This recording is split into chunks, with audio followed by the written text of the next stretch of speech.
The dust of Oakhaven was a fine, red powder that settled on everything, a second skin for the living and a final blanket for the dead.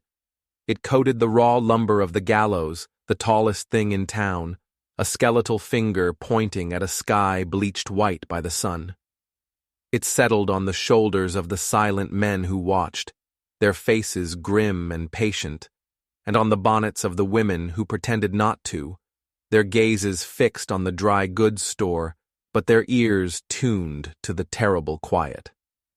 The dust was in Elias Rook's throat, a gritty foretaste of the grave. He stood on the platform, the world shrunk to the splintery boards beneath his worn boots and the vast empty sky above.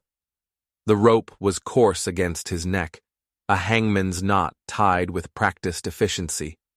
It smelled of hemp and sweat and something older, a faint metallic tang of past necessities. He did not struggle. He had run out of struggle somewhere back in the canyons, where the last of his hope had bled out onto the rocks along with the life of his horse. This was the end of the line, the final settling of accounts for a life lived in the red. He had been Rook for 10 years, a name built of violence and rumor, a name that kept decent folk behind locked doors. The name he was born with was buried deeper than any corpse, in a place he never revisited, a green valley in a forgotten corner of his mind. Sheriff Thorne cleared his throat, a sound like gravel turning over. He was a thick man, his authority resting heavy on his shoulders like his sweat-stained coat. He held a piece of paper, the warrant, but didn't read from it. Everyone here knew the name Rook. They knew the stories. The facts were less important than the feeling, the collective sigh of relief that would follow the drop. Elias Rook, Thorne began, his voice loud in the unnatural hush. And the name was wrong, but it was the name on the paper, the name that would be carved on the crude marker, so it didn't matter. Nothing mattered now except the clean final snap. He closed his eyes, not in prayer, but in a kind of weary surrender. He saw a flash of green, a flicker of a memory of a running stream, and then it was gone, washed out by the relentless glare behind his eyelids. He felt the platform shift as the hangman checked the mechanism. He heard a woman sob somewhere in the small crowd. He braced himself, a tightening in his gut, the last instinct of a body that still, foolishly, wanted to live. The world held its breath. The creak of the lever being pulled was meant to be the last sound he ever heard. But it wasn't. The last sound was a voice, not loud but clear, cutting through the thick, expectant silence like a shard of glass. "Stop." It was a woman's voice. It held no plea, no tremor of fear. It was a command. Elias's eyes snapped open. The world, which had been narrowing to a single point of oblivion, rushed back in a dizzying flood. He saw the hangman freeze, his hand hovering over the lever. He saw Sheriff Thorne turn, his face a mask of disbelief and irritation. He saw the crowd part, a slow, rustling wave of bodies turning toward the source of the sound. She stepped forward into the space they made, a woman dressed in widow's black, her face pale and composed, framed by dark hair pulled back severely. She was not young, but not old. There were lines of grief etched around her eyes, but her gaze was steady, fixed not on the sheriff, but on him. On Rook. He stared at her, a flicker of confusion in his mind. He'd never seen her before. He would have remembered a face like that, a stillness like that. She was a stranger, another grim-faced settler in a town full of them, a widow, mourning some poor farmer or shopkeep, drawn to the spectacle like everyone else. But she wasn't watching a spectacle. She was intervening in one. "This is official town business, ma'am," Thorne said, his voice tight with annoyance. "Step back." She ignored him. Her eyes, the color of a stormy sky, held Elias's. There was something in them, a flicker of recognition that made no sense. He ransacked his memory, the gallery of faces he'd known, faces in saloons, faces in firelight, faces contorted in fear. She was not among them. "He's mine," she said, her voice carrying to every corner of the silent square. It was not a claim of passion, but a statement of fact, as if she were claiming a stray horse or a piece of property. The crowd murmured, a low, confused rumble. Thorn took a step toward her, his hand resting on the butt of his pistol. "Ma'am, I don't know what game you're playing, but this man is a convicted murderer and thief. He belongs to the law." "The law allows for a life to be claimed," she said, her voice unwavering. "A life for a life. I am a widow. I have no one. I claim him." Thorn laughed, a short, ugly bark. "That's an old law, ma'am. A forgotten one. It doesn't apply here." "It is the law of this territory," she replied, and for the first time, a hint of steel entered her voice. "Check your books, Sheriff. A widow, with no male kin to support her, may claim a condemned man for a husband, to work her land and provide for her. His life is forfeit to her, not to the gallows." A frantic, desperate hope, an emotion he hadn't felt in a decade, flickered in Elias's chest. It was a painful, alien feeling. He watched the woman, this impossible stranger, stand against the sheriff, her small, dark form a bastion of defiance in the dusty square. Why? What did she want with a man like him? A man with a rope around his neck and blood on his hands. It was madness, a trick. Thorn's face was turning a blotchy red. He was a man who did not like to be challenged, especially not by a woman, especially not in front of the whole town. He looked from her to the gallows, at the perfect, waiting stillness of the scene she had shattered. "And what would you do with the likes of him? He'd cut your throat for $1 before the sun sets." "He will not," she said, and her gaze returned to Elias. The intensity of it was a physical force. It pinned him, stripped him bare. He felt the sweat trickle down his back, cold in the oppressive heat. He felt the weight of the rope, the rough fibers digging into his skin.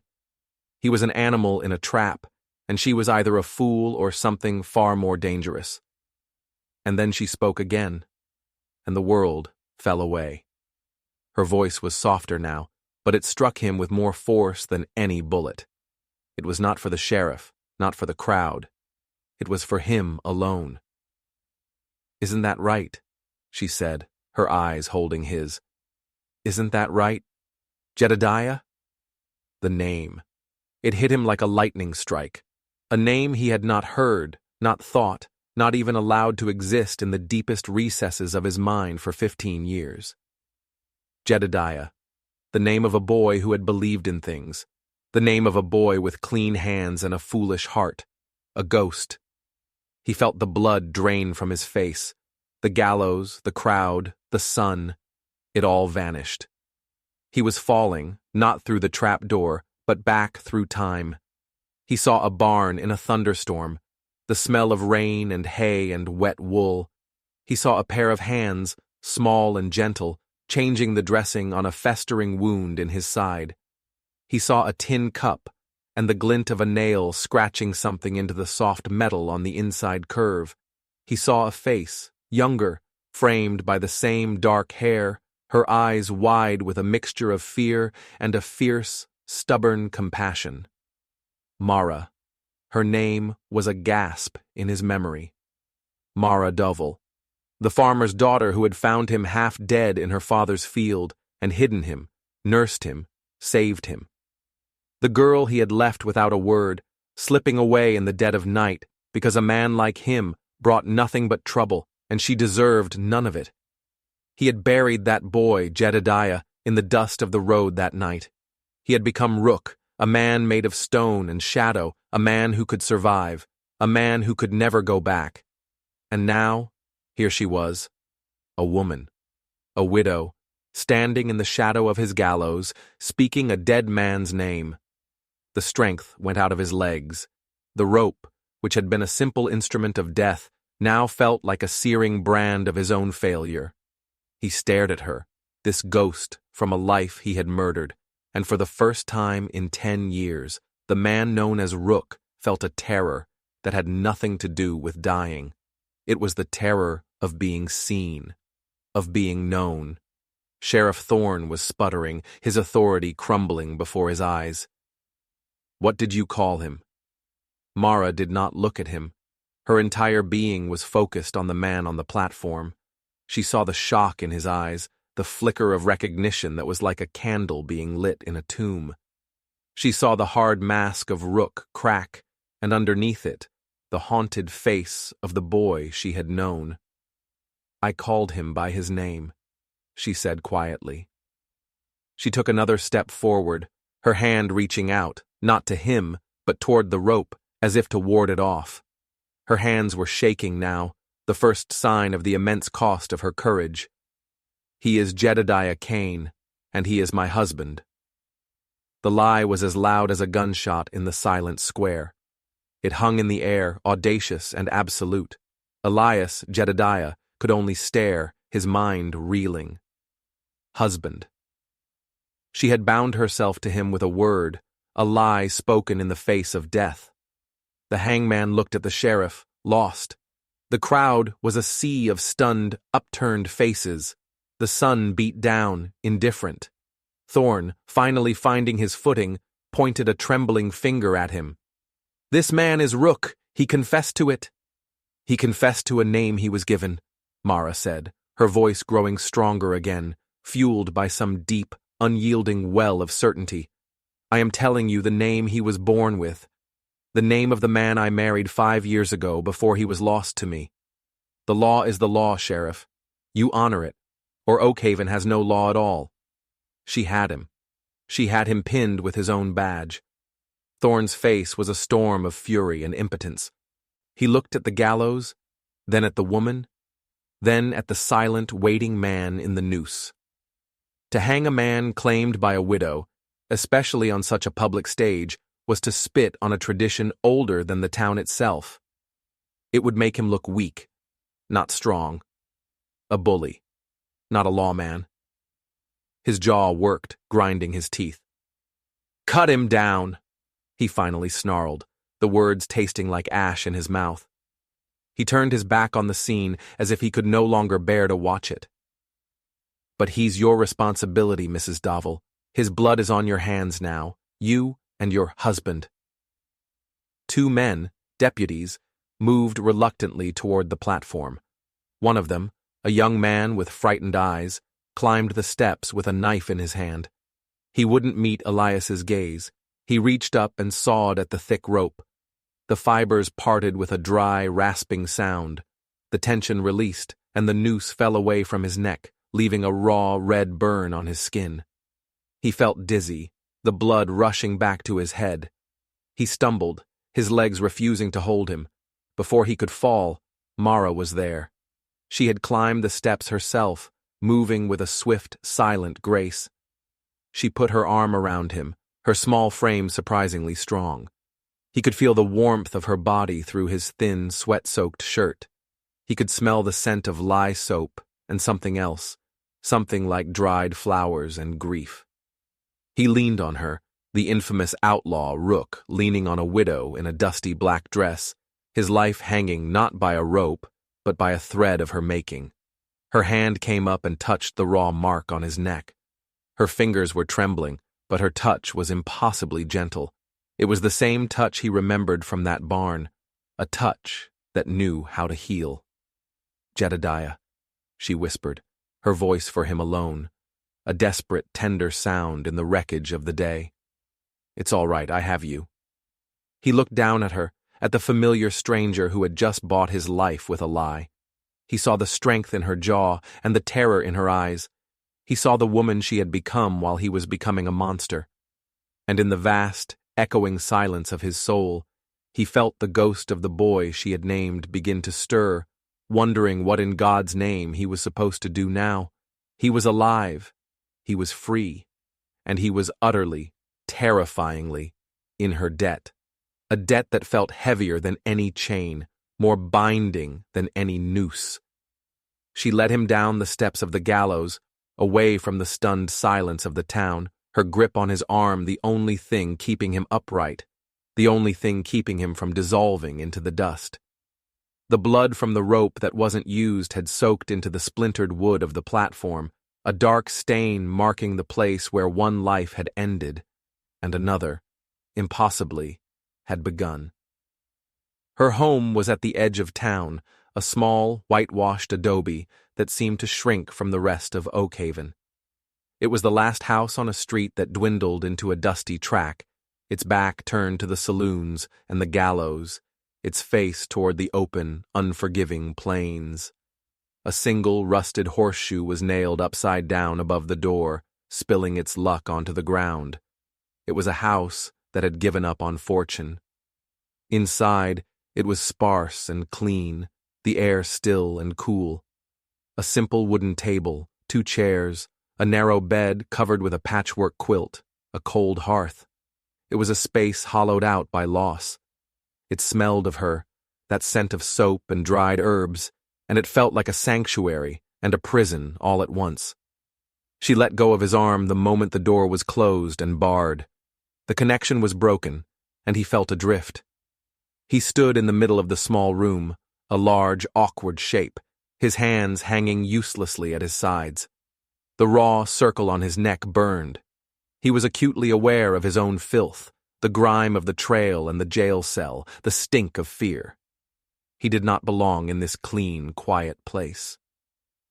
Mara moved to the water bucket, her movements stiff and precise. She ladled water into a basin, her back to him. The silence stretched, filled with the small sounds of her actions, the clink of the ladle, the splash of water. He watched her, the rigid line of her spine, the tight set of her shoulders. The courage she had shown in the square was gone, replaced by a fragile, trembling exhaustion. He had done this to her. His past had risen up and dragged her into its filth. "Why?"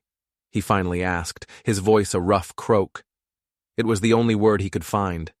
She didn't turn. She dipped a cloth into the water, her hands moving with a familiar, practiced motion. "You were going to die." "It was my due," he said, the words tasting like poison. "Rook's due."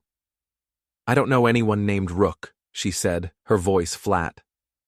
She turned then, the damp cloth in her hand, and her eyes met his. The storm was back in them, a tempest of emotions he couldn't begin to read. "I knew a boy named Jedediah, a boy who was hurt, a boy who wouldn't have left a woman to face a winter alone." The accusation was quiet, but it landed like a punch to the gut. It was true.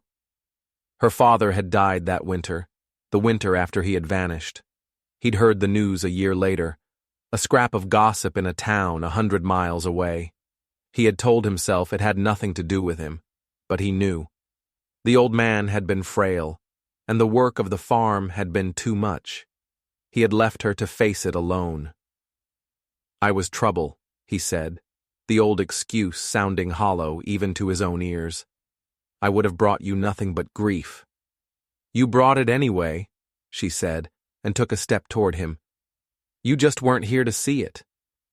She stopped in front of him, so close he could see the faint dusting of freckles across her nose, a phantom from the girl she had been. She lifted the cloth. "Let me see to your neck." He flinched, an involuntary jerk away from her touch. Her hand froze in midair. The hurt in her eyes was swift and deep. He felt like a brute. He forced himself to stand still, to lower his head in submission. "Mara, Be still," she whispered, and her touch was as he remembered it, cool and gentle. She carefully cleaned the rope burn, her fingers tracing the angry red line. His skin burned under her touch, but it was a different kind of fire. It was the fire of a long-dormant nerve coming back to life. He closed his eyes, overwhelmed by the sensation, the proximity of her, the sheer impossible reality of the moment. He was standing in Mara Davel's house, and she was tending to his wounds, just as she had done all those years ago. Time had collapsed, and he was both the hardened killer and the wounded boy, all at once. He remembered the barn, the rain lashing against the roof, a symphony of safety. He had been delirious with fever, a gunshot wound in his side, festering and hot. He remembered waking to her face, her brow furrowed with concentration as she packed the wound with a poultice of herbs that smelled green and wild. He had been a wanted man then too, running from a posse after a robbery gone wrong. Not a killer yet, but on his way. She had asked no questions. She had simply seen a person in pain and offered solace. He remembered her talking to him, her voice a low murmur when he was lost in the fever dreams. She told him about her life, her dreams of seeing the ocean, her frustration with the smallness of her world.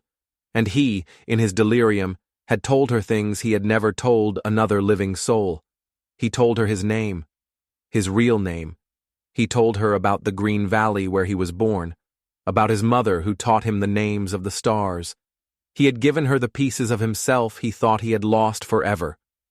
When she finished cleaning the burn, she didn't move away. Her hand rested for a moment on his shoulder, her thumb brushing against his collarbone. He opened his eyes. She was looking at him, her gaze searching, desperate. "My husband," she said, the word a strange, brittle thing between them. "His name was Thomas. He was a good man, a kind man. He died of the fever 2 years ago. The house, the land, it's all that's left." He understood then. The lie was not just for him. It was for her. It was a shield. A widow alone was vulnerable, a target for men who thought they could take what they wanted. A husband, even a condemned one, was a deterrent. A man in the house, no matter his past, changed the equation. "You shouldn't have done it," he whispered, his voice thick with a shame so profound it threatened to choke him. "You've tied yourself to a dead man, Mara." "I saw a man I knew," she countered, her voice fierce, "and he wasn't dead yet." She finally stepped back, putting the space between them again. The room felt colder. "You'll sleep here," she said, gesturing to a simple pallet of blankets in the corner. "The bed it was my husband's." He nodded, unable to speak. He watched as she moved about the small space, lighting a single lamp as the afternoon sun began to fade, casting long shadows across the floor. She was a stranger.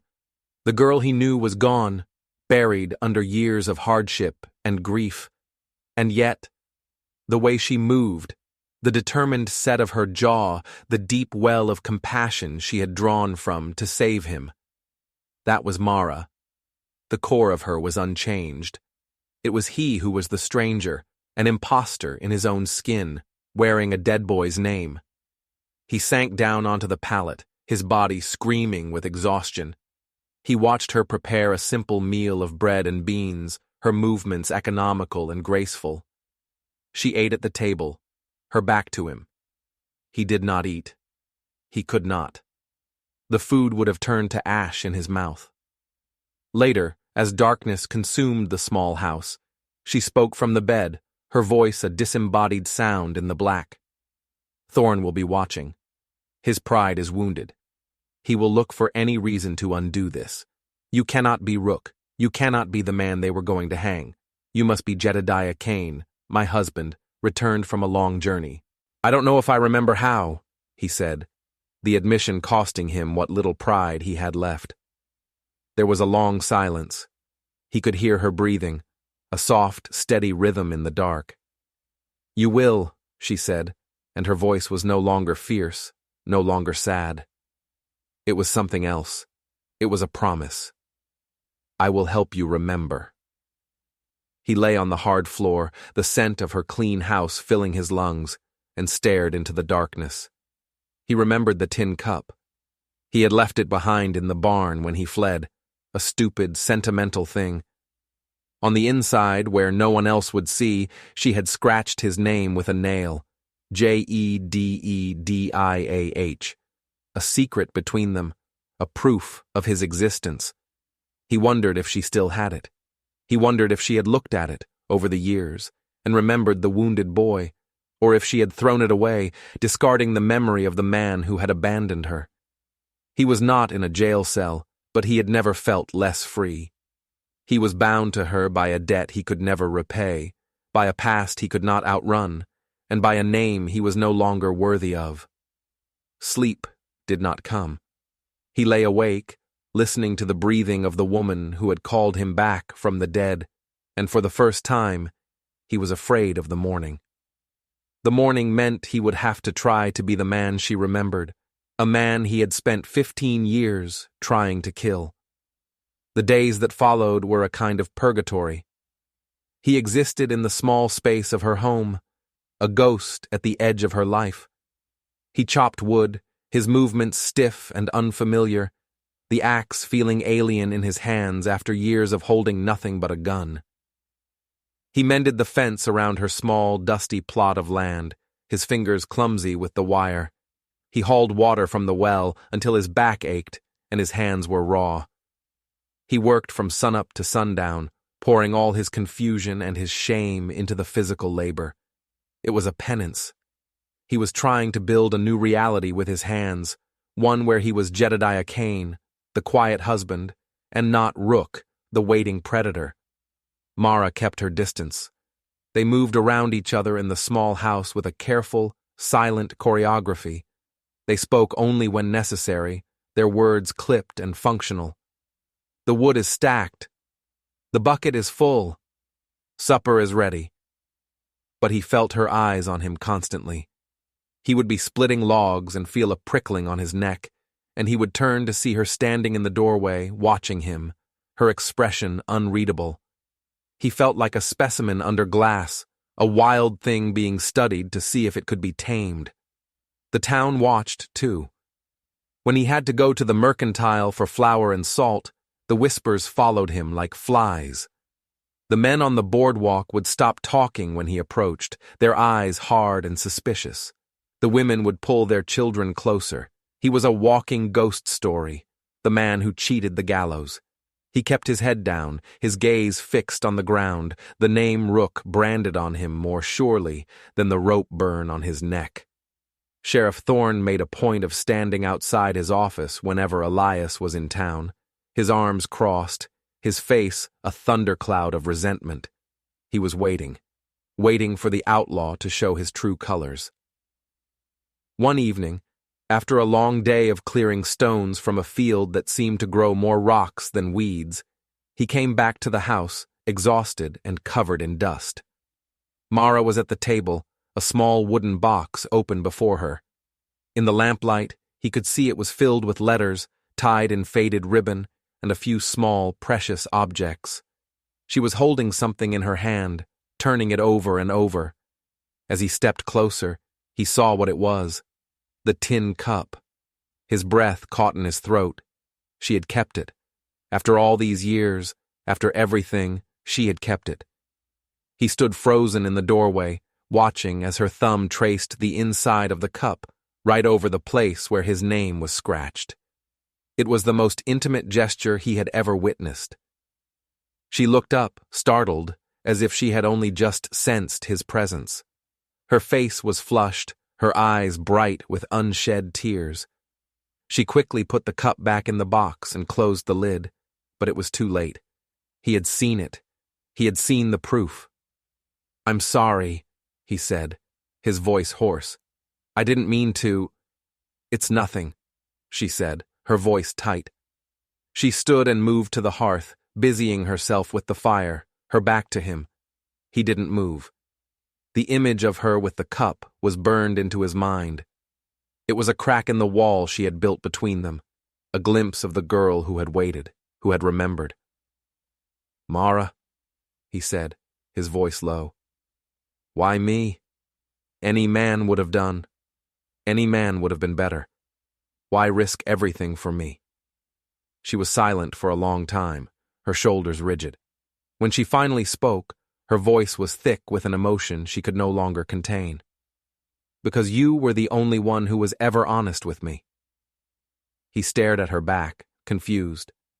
"Honest? I was a fugitive. I lied to you from the moment you found me." "You told me your name," she said, turning to face him, her eyes blazing in the firelight. "You were delirious with fever, half dead, and you told me the truest thing about you. Everyone else I have ever known has told me what they thought I wanted to hear.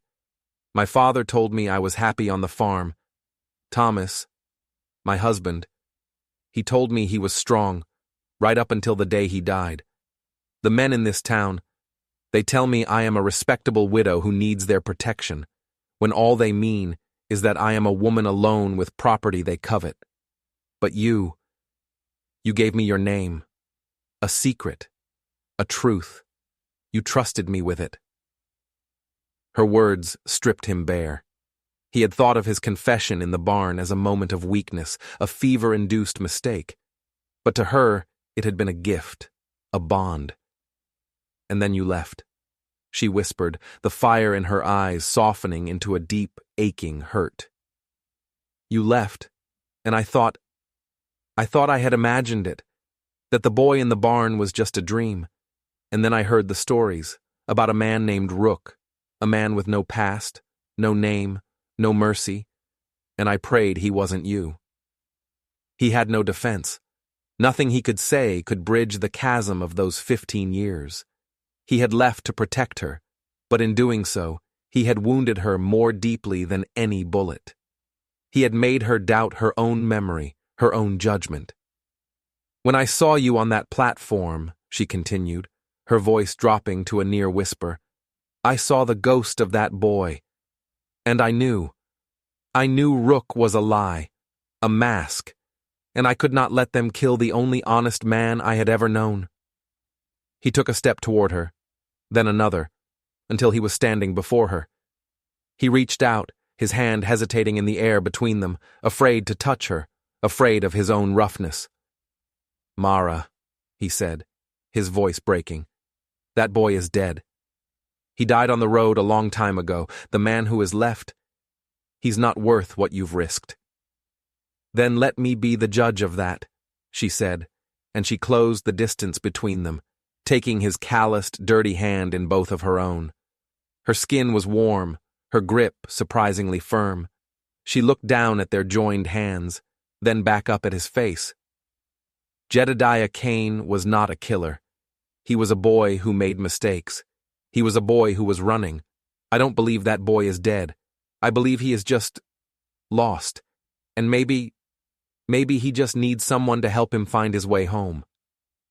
He looked into her eyes, the stormy gray depths that had seen so much grief and yet still held such impossible strength, and he felt the stone and shadow inside him begin to crumble. He felt the first, painful thaw of a heart that had been frozen for a decade. He didn't know if he could be the man she believed him to be.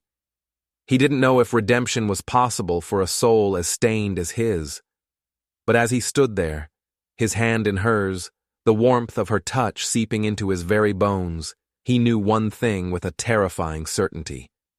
He had to try. For her, he had to try. The fragile piece of their arrangement was shattered a week later.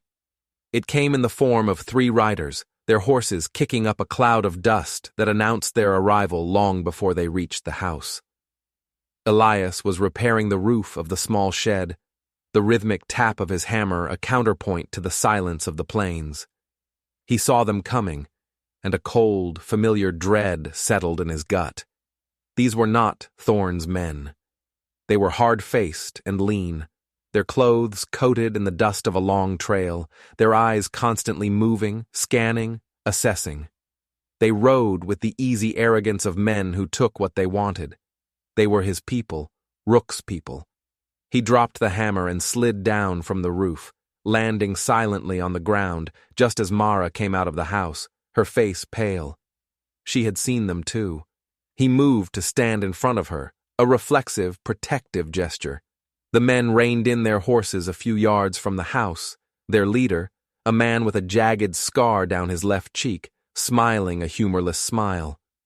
"Rook," the man said, his voice a gravelly drawl. "Heard you'd found yourself a nice, quiet place to settle down. We almost didn't believe it." Elias felt Mara flinch behind him. He kept his own face impassive, his body loose but ready. He knew these men. The scarred one was named Cole. They had ridden together for 2 years. Cole was vicious, greedy, and dangerously unpredictable. "My name is Kane," Elias said, his voice low and steady. Jedediah Kane. You're mistaken. Cole laughed, a harsh, grating sound. He spat a stream of tobacco juice into the dust. Kane? That's a good one. Playing house, are we? With a pretty little widow? He let his gaze travel over Mara, insolent and possessive. Elias's hand twitched, wanting a gun that wasn't there. We heard what happened, Cole continued, his smile widening. Cheated the rope. Clever. But you owe us, Rook. You walked away from the Black Creek payroll job with a full share. We had to fight our way out with nothing but powder burns for our trouble. We figure you owe us that share, with interest. Elias's mind raced. The Black Creek job. It was the one that had finally gotten him caught. He had taken his share and ridden out, planning to disappear, but Thorne's posse had been faster than he'd expected. He knew Cole was lying. There had been no survivors from that shootout except him. Cole and his men were scavengers, drawn by the rumor of his survival, hoping to pick his bones clean. I don't have any money, Elias said, his voice flat. Don't lie to me, Rook, Cole snarled, his smile vanishing. A man like you always has a stash, and we're gonna find it, even if we have to take this little homestead apart, piece by piece, and the widow too. The threat hung in the air, ugly and real. This was it, the moment he had been dreading. The violence he had tried to bury was here, on her doorstep. He could feel the old instincts rising in him, the cold, calculating calm of the killer. It would be so easy to let Rook take over, to find a weapon, any weapon, the axe by the wood pile, a rock, his bare hands, and do what needed to be done, to silence them, permanently. But he looked at Mara. Her face was white with terror, but her hand was on his back, a small point of pressure, a silent plea. He could not be Rook, not in front of her, not in her home. There's nothing here for you, he said, forcing a calm he did not feel. Ride on. Cole swung down from his horse, his hand resting on the pistol at his hip. His two men dismounted with him, spreading out, flanking them. I don't think so. We're tired. We're thirsty. I think we'll accept your missus's hospitality for a while. He took a step toward Mara. Elias moved, stepping directly into his path. He was unarmed, but he was bigger than Cole, and years of survival had honed his body into a weapon. You will not touch her, he said, his voice dropping to a deadly whisper. It was Rook's voice. He couldn't help it. It was the only language men like Cole understood. Cole stopped, surprised by the sudden shift, the flash of the predator in the eyes of the farmer. He hesitated, his hand tightening on his gun. The air crackled with tension. A single wrong move, a single word, and the dust of Mara's yard would be soaked in blood. And then, another sound. The unmistakable double click of a shotgun being cocked. Everyone froze. Cole's head snapped around. Standing in the doorway of the house, half hidden in the shadows, was Mara. She was holding an old, double-barreled shotgun, its twin muzzles aimed squarely at Cole's chest.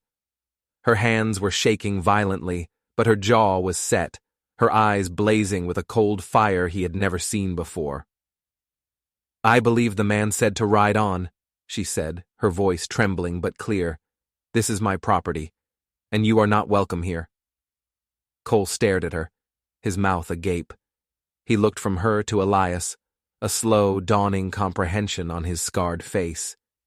He had misjudged the situation. He had seen a soft woman and a broken man. He had been wrong. He slowly raised his hands, a grudging respect in his eyes. Easy now, missus. No need for that.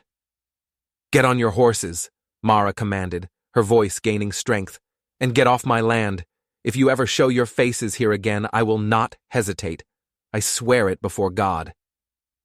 Cole held her gaze for a long moment, then nodded slowly. He backed away, his eyes never leaving the shotgun. He and his men mounted their horses, their movements slow and deliberate. Cole paused, looking down at Elias, a new, calculating look in his eyes. "You got lucky, Rook," he said quietly. "But luck runs out. We'll be in town, at the saloon. When you get tired of playing farmer, you come find us. We'll be waiting for your share." He wheeled his horse around and galloped away, his men following close behind. They disappeared in the same cloud of dust they had arrived in, leaving a ringing silence in their wake. The moment they were gone, the shotgun wavered in Mara's hands. The strength seemed to drain out of her all at once. Elias rushed to her side, taking the heavy weapon from her grasp before she could drop it. She sagged against the doorframe, her body trembling uncontrollably, her face ashen.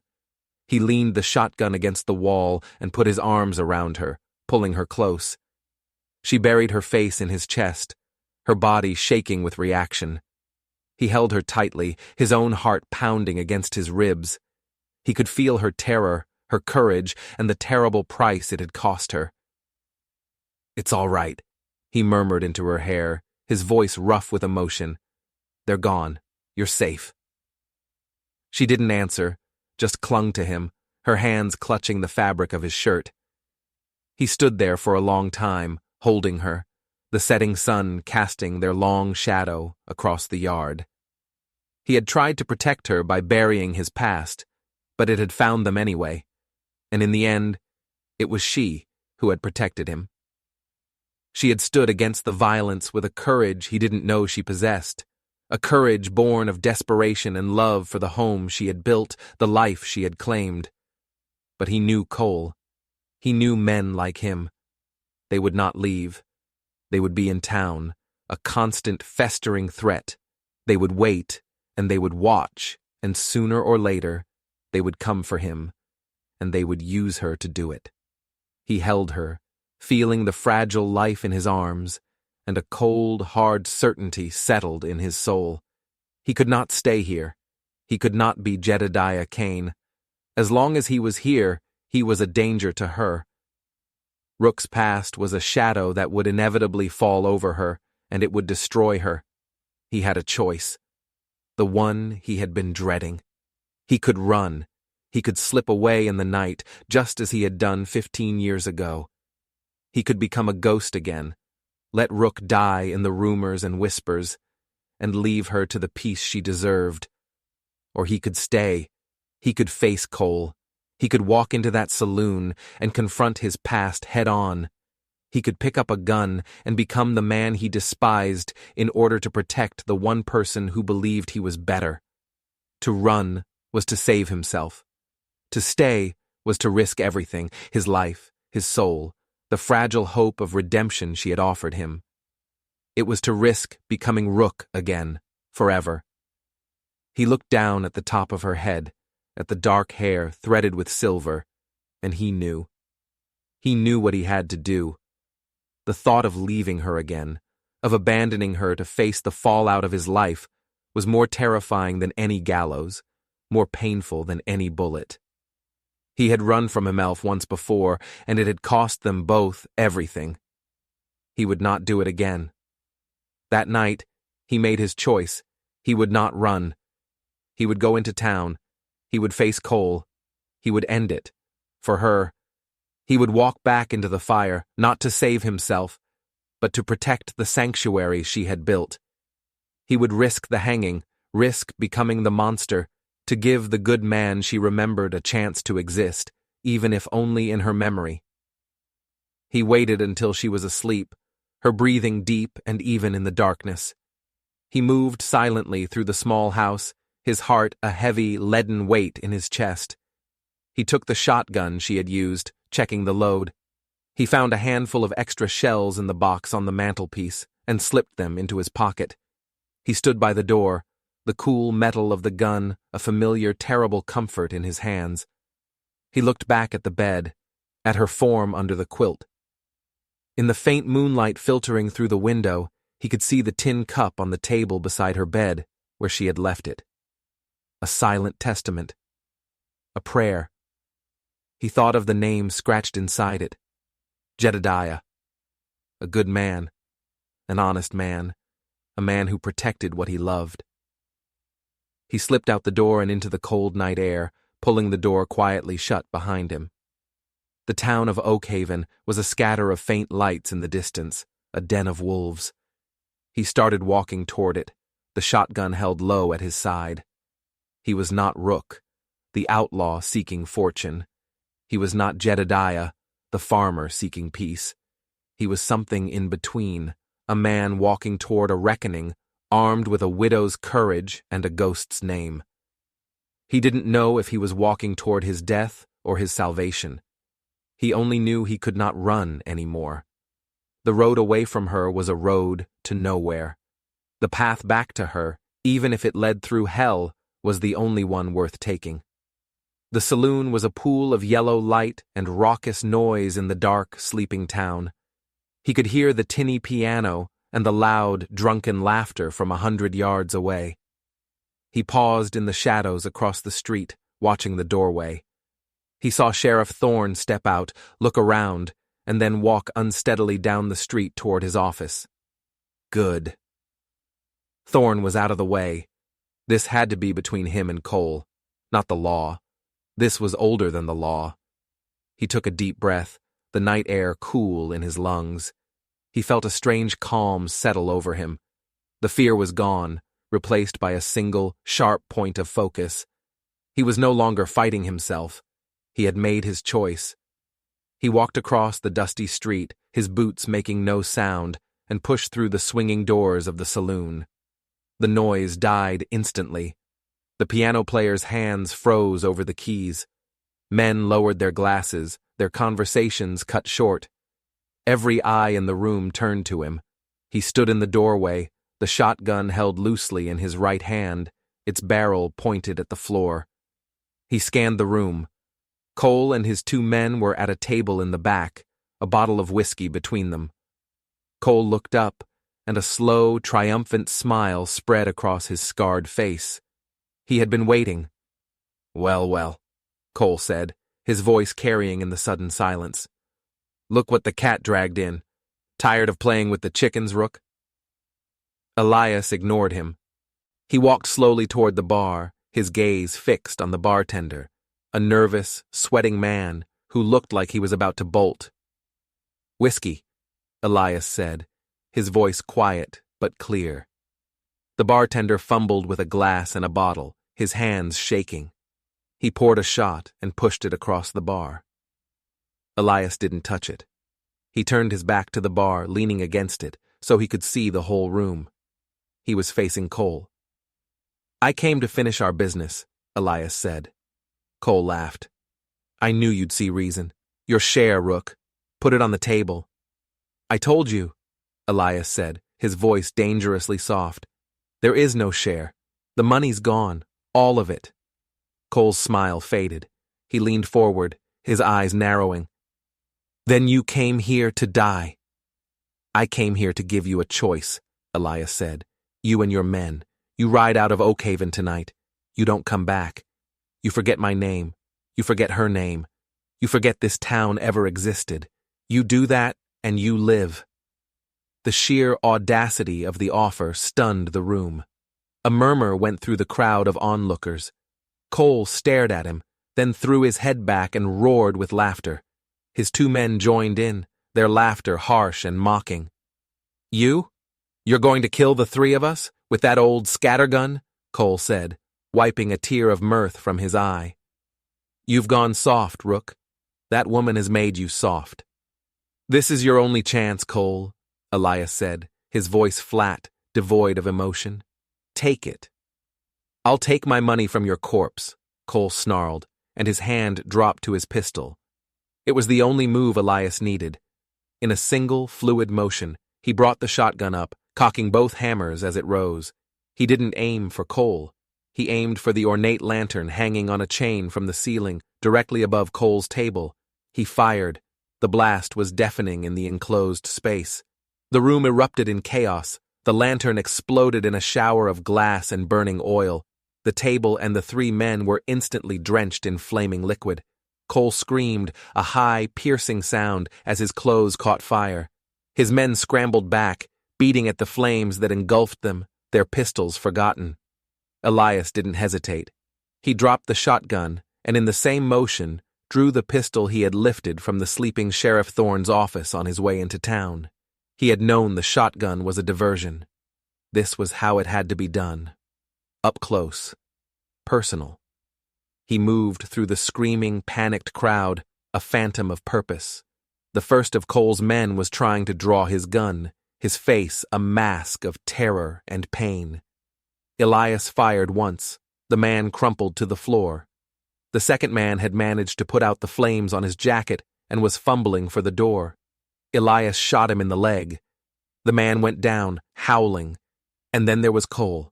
He had managed to smother the flames, but his face and hands were horribly burned. He was on his knees, his gun finally in his hand, trying to bring it up to bear. Their eyes met across the smoky, chaotic room. In Cole's eyes, Elias saw not hatred, but a dawning, horrified understanding. He wasn't soft. He was worse. He was focused. Elias walked toward him, the pistol steady in his hand. He stood over the kneeling, broken man. He could kill him. It would be easy. It would be justice. It would be what Rook would do. He looked at Cole, at the pathetic, whimpering thing he had become, and he saw a reflection of his own past. A life of violence that led only to this, a dirty floor in a cheap saloon. He lowered the gun. "I told you to leave," he said, his voice a low growl. He kicked Cole's pistol away, sending it skittering across the floor. He reached down and hauled the burned, whimpering man to his feet. He dragged him through the saloon, past the stunned, silent onlookers, and threw him out the swinging doors into the dust of the street. He did the same with the man with the wounded leg, dumping him beside his leader. He stood in the doorway, the smoke and the smell of burnt oil billowing out around him. He looked down at the two men, groaning in the dirt. "Now get out," he said, his voice carrying the weight of finality. "And tell every man who ever knew the name Rook that he is dead. You understand me? He is dead." Cole could only nod, his face a mask of agony. Elias watched as the uninjured man from the shootout, who had fled, returned with their horses. He watched as they helped their wounded comrades into the saddles and rode away, a pathetic, limping procession disappearing into the darkness. The silence they left behind was absolute. Elias turned back to the saloon. The room was empty, save for the bartender hiding behind the bar and the body on the floor. The dream was over. He had done it. He had protected her. But he had become the monster to do it. He had killed a man. He had stood over another and held his life in his hands. Rook was not dead. He was standing here, in the wreckage, with smoke on his clothes and blood on his soul. He laid Thorne's pistol on the bar. He didn't look at the body on the floor. He turned and walked out of the saloon, leaving the shotgun where it had fallen. He walked back through the silent town, under a sky that was beginning to pale with the first hint of dawn. He was Jedediah Kane, who had just killed a man to protect his home. He was Rook, who had just let two men live when he should have killed them. He was neither, and he was both. He reached the small adobe house as the sun was cresting the horizon, painting the plains in shades of rose and gold. The door was open. Mara was standing there, a blanket wrapped around her shoulders, her face etched with worry. She had been waiting all night. She saw him, and her eyes scanned him, looking for wounds. She saw the smoke, the grim set of his jaw, the profound, bone-deep weariness in his eyes. She knew. He stopped in front of her, in the yard where she had faced down Cole's gang with a shotgun and a prayer. He couldn't bring himself to meet her eyes. "It's over," he said, his voice a dead thing. "They won't be back." "What did you do?" she whispered, her voice trembling. "I did what was necessary," he said, the words tasting like ash. "I kept you safe." He finally looked at her, and he let her see all of it. The violence, the regret, the man he truly was. "They'll come for me," he said. "Thorne, the law, they'll hang me this time, for real. You should tell them I forced you. That I threatened you. You should save yourself." She listened, her expression unchanging. When he was finished, she was silent for a long moment. Then she did something he never expected. She reached out and touched the rope burn on his neck, the faded scar she had tended. Her touch was as gentle as it had been that first day. "Your name," she said softly, "is Jedediah Kane, my husband. And last night, a man I have never seen before defended my home and my life from thieves. That is what I will tell the sheriff. That is the truth." He stared at her, his heart cracking open. She was not casting him out. She was not afraid of the darkness in him. She was standing with him. In front of the whole world she was claiming him, not just his life, but his actions, his soul. He didn't know if he was forgiven, only that she'd remembered his name when he had forgotten it himself.